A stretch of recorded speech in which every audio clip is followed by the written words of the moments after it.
Les amis, voici 7 attitudes négatives généralement observées chez les étudiants étrangers en Allemagne. Sujet très sérieux, donc si tu prévois de faire tes études en Allemagne, voici certainement les attitudes que tu pourras observer et si possible éviter.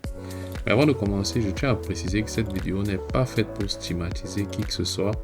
D'ailleurs, tout au long de la vidéo, j'essaierai de mettre chaque comportement dans son contexte et d'expliquer les difficultés auxquelles la plupart des étudiants étrangers sont très souvent confrontés pendant leurs études en Allemagne. Sans plus tarder, première erreur fatale, l'absentéisme pendant les cours. Beaucoup pensent pouvoir se passer les explications des professeurs et décident de rester chez eux pour travailler le contenu du cours tout seul ou vaquer à d'autres occupations sans rapport avec les études. Très souvent, il s'agit de petits jobs étudiants tels que le déménagement pour les hommes et le nettoyage de logements pour les filles. Parfois, cela vient d'un excès de confiance dans ses capacités ou de connaissances déjà acquises, ce qui fait penser qu'on n'a pas vraiment besoin d'assister au cours. On rate ainsi une occasion en or d'apprendre du vocabulaire nouveau ou de consolider les connaissances déjà acquises. Deuxième comportement, être constamment sur son téléphone pendant les cours pour chercher un job. La recherche d'une stabilité financière est une quête permanente pour l'étudiant étranger en Allemagne. Il ou elle se doit de boucler ses fins de mois du mieux qu'elle peut, mais cette stratégie est à double tranchant, car même si les fins de mois sont réglées, l'objectif principal, le diplôme universitaire, que ce soit la licence ou le master, deviennent difficiles à atteindre si l'on ne suit pas attentivement les moments les plus cruciaux de la formation.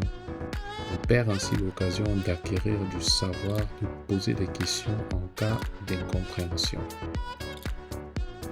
Troisième comportement, s'endormir pendant les cours. Certaines personnes épuisées par le travail des jours précédents ou dépassées par le contenu du cours tout simplement s'endorment pendant les séances. C'est un manque de respect envers le professeur et surtout l'aveu d'une incompréhension ou d'un découragement. Ce comportement porte atteinte à l'image de l'étudiant auprès des enseignants et des camarades. Quatrième comportement, le silence absolu. Certains étudiants ne manifestent aucune émotion ni aucun signe d'incompréhension pendant le cours. Par peur de passer pour ignorant ou par souci de l'image, il ou elle reste stoïque.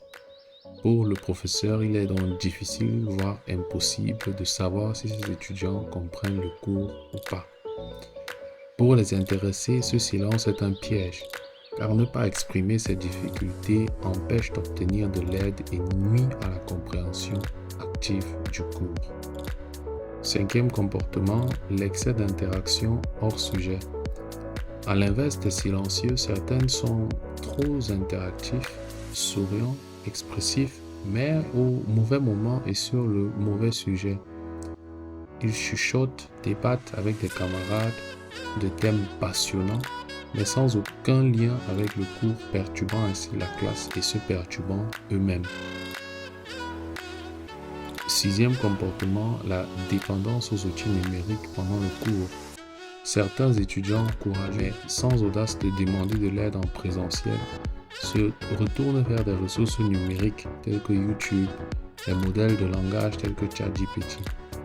Comprenez-moi bien, l'utilisation de ces outils n'est pas mauvaise en soi, mais le cours n'est pas toujours le lieu approprié pour s'y référer, ce qui peut créer un décalage avec l'enseignant et nuire à la dynamique d'apprentissage. Septième comportement, l'abandon par découragement.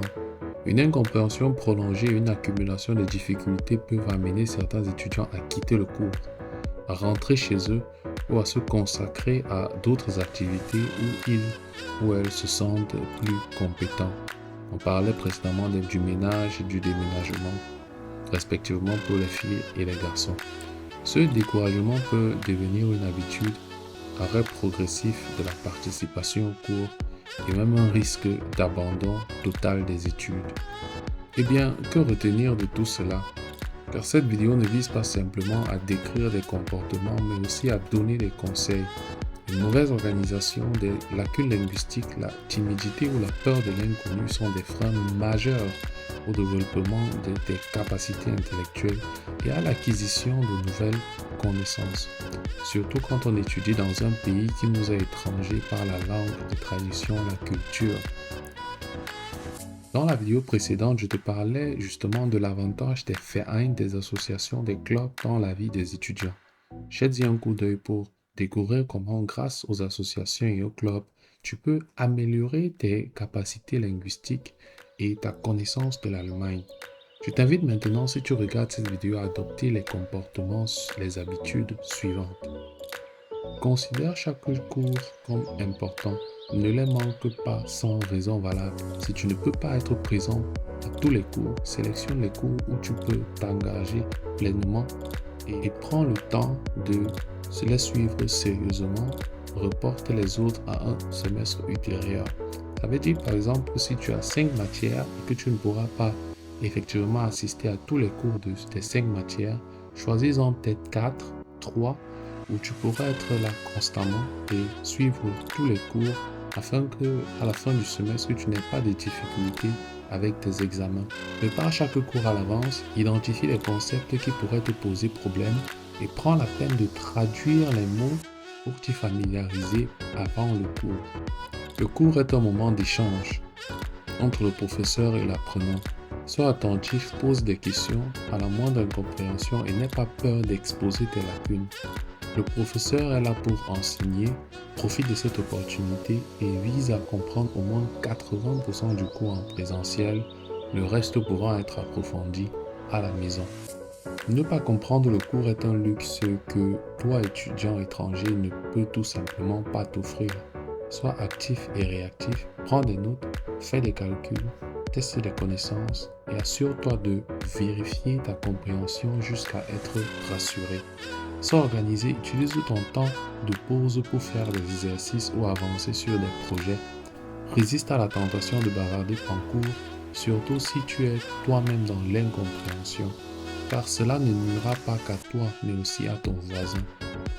Bien sûr, en tant qu'étranger, tu te sentiras parfois un peu idiot, un peu lent à la compréhension. Parfois, tu auras même l'impression d'être la seule personne dans l'incompréhension, dû peut-être aux barrières linguistiques. Mais j'aimerais te dire, et j'espère que tu retiendras au moins ceci de cette vidéo, que la quête de la connaissance est très souvent une quête solitaire. Même si elle peut se faire en équipe, elle doit rester ta priorité. Tes états d'âme ne doivent donc en aucun cas être un frein à cette quête. Peu importe comment tu te sens ou comment tu es perçu, l'essentiel au final, c'est que tu aies compris, que tu apprennes. Alors sois stratégique. Dans une prochaine vidéo, je te donnerai quelques astuces pour organiser ta vie d'étudiant et les outils que tu devrais absolument utiliser.